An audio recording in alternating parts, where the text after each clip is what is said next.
بسم اللہ الرحمن الرحیم۔ السلام علیکم ورحمۃ اللہ وبرکاتہ۔ جی علامہ البیان کے میرے شرکاء و ساتھی، گزشتہ ماشاءاللہ 10 دروس میں ہم نے حضور پاک صلی اللہ علیہ وسلم کی جو دنیا کو ضرورت تھی اس پر کچھ خاص باتیں آپ کے سامنے پیش کی ہیں، اور گزشتہ 2 درسوں سے ہم نے یہ بتانے کی کوشش کی ہے کہ آپ کی ولادت سے آغاز نبوت تک کا جو زمانہ ہے وہ کس طرح آپ صلی اللہ علیہ وسلم کا گزرا ہے۔ ہم جب آپ کے اس زمانے پر خاص طور سے آپ کی ولادت باسعادت سے لے کر آغاز نبوت تک کا ہے، اس میں جب غور و خوض کرتے ہیں تو ہمیں حضور پاک صلی اللہ علیہ وسلم کی قیادت و سیادت اور آپ کا انسانیت کے لیے مفید تر شخص ہونا کھل کر سامنے آتا ہے۔ رسول اللہ صلی اللہ علیہ وسلم کی نشو و نما خاص محفوظ معصوم طریقے پر ہوئی، اور جاہلیت کی نجاستوں اور بری عادتوں سے اللہ تعالیٰ نے آپ کو ہمیشہ دور اور پاک و صاف رکھا۔ آپ اپنی قوم میں شروع ہی سے سب سے زیادہ حمیدہ صفات، عالی ہمت، حسن اخلاق سے آراستہ، حیادار، راست گفتار، سچے، امانت دار اور بدکلامی فحش بیانی سے بہت دور سمجھے جاتے تھے، یہاں تک کہ آپ کی قوم کے لوگ آپ کو امین کے نام سے یاد کرنے لگے تھے۔ اللہ تعالیٰ نے آپ کو ان تمام باتوں اور جاہلیت کی عادتوں سے محفوظ رکھا تھا جو آپ کے شان و رتبے کے مطابق نہ تھیں، اگرچہ اس معاشرے میں ان کے اندر کوئی حرج نہ سمجھا جاتا تھا، نہ ان باتوں پر کسی کی نگاہ پڑتی تھی۔ آپ رشتوں کا خیال کرتے، لوگوں کا بوجھ ہلکا کرتے، ان کی ضرورتیں پوری فرماتے، مہمان کا اکرام کرتے، خیر و تقوی کے کاموں میں دوسروں کی مدد کرتے، محنت کر کے روزی حاصل کرتے، معمولی ضرورت بھر غذا پر اکتفا فرماتے تھے۔ آپ کی عمر 14-15 سال کی تھی تو قریش اور قبیلہ قریش کے درمیان حرب الفجار شروع ہو گئی۔ یہ ایک جنگ تھی، آپ نے اس کو قریب سے دیکھا، بلکہ آپ دشمن کے استعمال کیے ہوئے تیروں کو قریش تک پہنچاتے تھے، جو جنگ کا خاص طریقہ ہے۔ اس موقع پر آپ کو جنگ کا عملی تجربہ ہوا، شہ سواری اور سپاہ گری سے آپ نے شناسائی حاصل کی۔ جب عمر مبارک کچھ اور زیادہ ہوئی تو آپ نے ذریعہ معاش کی طرف توجہ کرنا ضروری سمجھا، بکریاں چرانے کا پیشہ اختیار کیا، جو اس زمانے کا ایک شریفانہ ذریعہ معاش ہونے کے علاوہ نفسیاتی تربیت اور کمزوروں اور محتاجوں پر شفقت و محبت کے جذبات پیدا کرنے، نیز صاف و تازہ ہوا کا لطف لینے اور جسم کی تقویت اور نشو ورزش کا سامان بھی اپنے اندر رکھتا ہے۔ اس سے بڑھ کر یہ کہ وہ انبیاء کی سنت ہے۔ چنانچہ نبوت کے بعد آپ نے ارشاد فرمایا کہ کوئی نبی ایسا نہیں گزرا جس نے بکریاں نہ چرائی ہوں۔ پوچھا گیا کہ آپ نے بھی اے اللہ کے رسول صلی اللہ علیہ وسلم؟ فرمایا ہاں میں نے بھی۔ گزشتہ کل اس سلسلے میں تفصیلات آپ کے سامنے آئی ہیں۔ حضرت خدیجۃ الکبریٰ سے رشتہ ازدواج۔ حضرت خدیجہ قریش کی بہت بااثر بارسوخ خاتون تھی۔ فہم و فراست، عقل و دانشمندی میں، اخلاق کریمانہ نیز مال و دولت کے لحاظ سے بھی آپ بڑی نامچین نامور تھیں۔ آپ بیوہ تھیں اور ان کے شوہر ابو حالہ کا انتقال ہو چکا تھا۔ اس شادی کے وقت آپ کی عمر شریف 25 سال اور حضرت خدیجہ کی عمر 40 سال تھی۔ حضرت خدیجہ تجارتی کاروبار بھی کرتی تھی، روپے کا ان کا ہوتا اور دوسرے لوگ محنت کرتے اور اپنی محنت کا معاوضہ پاتے تھے۔ قریش بڑی تاجر قوم تھی۔ حضرت خدیجہ کو رسول اللہ صلی اللہ علیہ وسلم کی راست گفتاری، حسن اخلاق اور جذبہ خیرخواہی کا علم بھی آپ کے سفر شام سے بخوبی ہو چکا تھا۔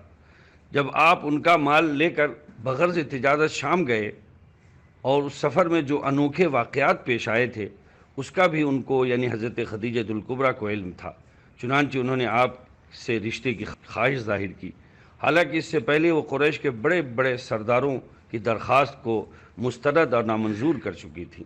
آپ کے چچا سیدنا حمزہ نے یہ پیغام آپ تک پہنچایا۔ ابو طالب نے خطبہ نکاح پڑھا اور آپ کی ازدواجی زندگی کا آغاز ہوا۔ آپ کے صاحبزادے ابراہیم علیہ السلام کو چھوڑ کر آپ کی جملہ تمام اولادیں حضرت خدیجۃ الکبریٰ ہی سے ہوئیں۔ کعبے کی تعمیر نو اور ایک بڑے فتنے کا سدباب۔ جب رسول اللہ صلی اللہ علیہ وسلم کی عمر مبارک 35 سال کی ہوئی تو قریش نے کعبے کی تعمیر نو کا ارادہ کیا، اس پر چھت ڈھالنے کی تجویز کی۔ اس سے پہلے اس کی نوعیت یہ تھی کہ مٹی اور گارے سے جوڑے بغیر بھاری پتھر تلے اوپر رکھ دیے گئے تھے، جن کی بلندی قد آدم سے زیادہ تھی۔ اب اس کو منہدم کر کے از سر نو تعمیر کیا جانا تھا۔ جب دیواریں بلند ہو کر حجر اسود کی بلندی تک پہنچیں تو حجر اسود کے معاملے میں سخت اختلاف پیدا ہو گیا۔ ہر قبیلہ چاہتا تھا کہ اس کو یہ شرف حاصل ہو اور وہ اس کو اٹھا کر اس کی صحیح جگہ نصب کرے۔ یہ معاملہ بڑھتے بڑھتے جنگ و جدال تک پہنچا اور دور جاہلیت میں اس سے معمولی باتوں میں جنگیں ہوتی رہی ہیں۔ یہ تو ایک بڑی بات تھی۔ غز کے جنگ کی پوری تیاری کر لی گئی۔ بنو عبدالدار نے خون سے بھری ہوئی ایک بڑی لگن تیار کی اور انہوں نے بنو عدی نے مرتے دم تک لڑنے کا آپس میں معاہدہ کیا اور خون کی لگن میں ہاتھ ڈال کر یہ معاہدہ اور عہد و پیمان پختہ کیا۔ عربوں کا کسی معاہدوں کو پختہ کرنے کا یہ قدیم طریقہ تھا۔ یہ ایک بڑی تباہی اور عظیم فتنہ و فساد کا پیش خیمہ تھا۔ قریش کئی روز تک اسی الجھن میں رہے، پھر اس پر ان سب کا اتفاق ہو گیا جو شخص مسجد حرام میں سب سے پہلے داخل ہوگا وہ اس بات کا فیصلہ کرے گا۔ چنانچہ سب سے پہلے مسجد حرام کے دروازے سے رسول اللہ صلی اللہ علیہ وسلم داخل ہوئے اور آپ صلی اللہ علیہ وسلم کو دیکھتے ہی سب نے بے ساختہ کہا کہ یہ محمد الامین ہیں، ہم ان پر راضی ہیں۔ رسول اللہ صلی اللہ علیہ وسلم نے ایک چادر منگوائی، حجر اسود اٹھا کر اپنے دست مبارک سے اس میں رکھا، پھر فرمایا کہ ہر قبیلہ چادر کا ایک کونا پکڑ کر اٹھائے۔ سب نے ایسا ہی کیا۔ جب وہ جگہ قریب ہو گئی جہاں اس کو نصب کیا جانا تھا تو آپ صلی اللہ علیہ وسلم اپنے ہاتھ سے اٹھا کر اس کو اس جگہ آپ نے رکھ دیا۔ اس کے بعد باقی عمارت کی تعمیر ہوئی۔ حضرات، حضور پاک صلی اللہ علیہ وسلم کے قبل نبوت ایک اور واقعہ حلف الفضول کے نام سے بڑا تاریخی پیش آیا ہے۔ رسول اللہ صلی اللہ علیہ وسلم حلف الفضول میں بھی شریک رہے، جو عربوں کا سب سے شریفانہ اور کریمانہ معاہدہ تھا۔ اس کا قصہ یہ ہے کہ زبید ایک شخص مکے میں کچھ سامان تجارت لے کر آیا اور قریش کے ایک سردار عاص بن وائل نے یہ سب سامان اس سے خرید لیا، لیکن اس کا حق اس کو نہیں دیا۔ زبیدی نے سرداران قریش کی حمایت حاصل کرنا چاہی، لیکن عاص بن عائل کی حیثیت و وجاہت کی وجہ سے انہوں نے اس کا ساتھ دینے سے قریش نے انکار کر دیا اور اس کو سخت سست کہہ کر واپس کر دیا۔ اب زبیدی نے اہل مکہ سے فریاد کی اور ہر با حوصلہ اور صاحب ہمت اور حق و انصاف کے حامی شخص سے جو اسے مل سکا شکایت کی۔ آخر کار ان لوگوں میں غیرت نے جوش کیا اور یہ سب لوگ عبداللہ بن جدعان کے مکان پر جمع ہوئے۔ انہوں نے ان سب کی دعوت و ضیافت کی۔ اس کے بعد انہوں نے اللہ کے نام پر عہد و پیمان کیا وہ سب ظالم کے مقابلے اور مظلوم کی حمایت میں ایک ساتھ ایک ہاتھ کی طرح رہیں گے، کام کریں گے جب تک ظالم مظلوم کا حق نہ دے دے۔ قریش نے اس معاہدے کا نام حلف الفضول یعنی فضول کا معاہدہ رکھا اور کہنے لگے کہ انہوں نے ایک فالتو کام میں جو ان کے فرائض میں نہیں آتا دخل اندازی کی ہے۔ پھر سب مل کر عاص بن وائل کے پاس گئے اور زبیدی کا سامان و اسباب ان سے زبردستی لے کر زبیدی کو واپس کیا۔ رسول اللہ صلی اللہ علیہ وسلم اس معاہدے سے بہت خوش تھے اور بعثت کے بعد بھی آپ نے اس کی تعریف و تحسین کی اور فرمایا کہ میں عبداللہ بن جدعان کے مکان پر ایک ایسے معاہدے میں شریک تھا جس میں اگر اس کے نام پر اسلام کے بعد بھی مجھے بلایا جائے تو میں اس کی تکمیل کے لیے تیار ہوں۔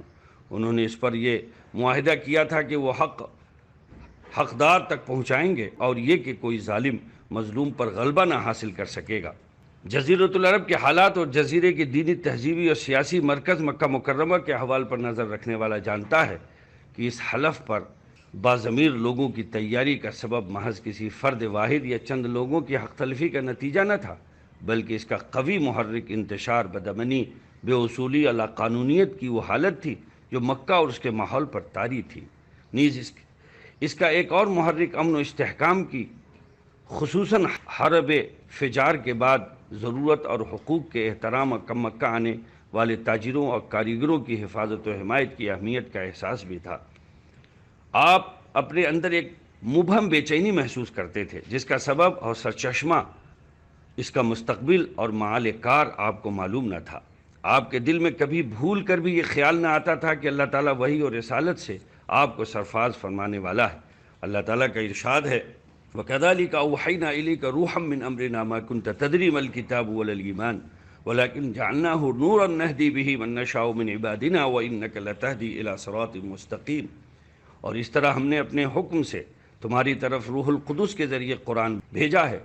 تم نہ تو کتاب کو جانتے تھے اور نہ ایمان کو، لیکن ہم نے اس کو نور بنایا ہے۔ اس سے پہلے ہم اپنے بندوں میں سے جس کو چاہتے ہیں ہدایت کرتے ہیں اور بے شک اے محمد صلی اللہ علیہ وسلم آپ سیدھا راستہ دکھلاتے ہیں۔ دوسری جگہ ارشاد ہے وما كنت ترجو من ان يلقى اليك الكتاب الا رحمة من ربك فلا تكونن ظهيرا للكافرين۔ تیسری جگہ ارشاد ہے وما كنت تتلو من قبله من كتاب ولا تخطه بيمينك اذا لارتاب المبطلون، اور آپ اس سے پہلے نہ کوئی کتاب پڑھتے تھے نہ اسے اپنے ہاتھ سے لکھ سکتے تھے، ایسا ہوتا تو اہل باطل ضرور شک کرتے۔ حضرات، الغرض رسول اللہ صلی اللہ علیہ وسلم نے جس وقت اپنی عمر کے 40 سال پورے کیے اس وقت دنیا آگ کے خندق کے بالکل کنارے، بلکہ یہ کہنا صحیح ہوگا کہ لبے بام کھڑی تھی۔ پوری نسل انسانی تیزی کے ساتھ خودکشی کے راستے پر گامزن تھی۔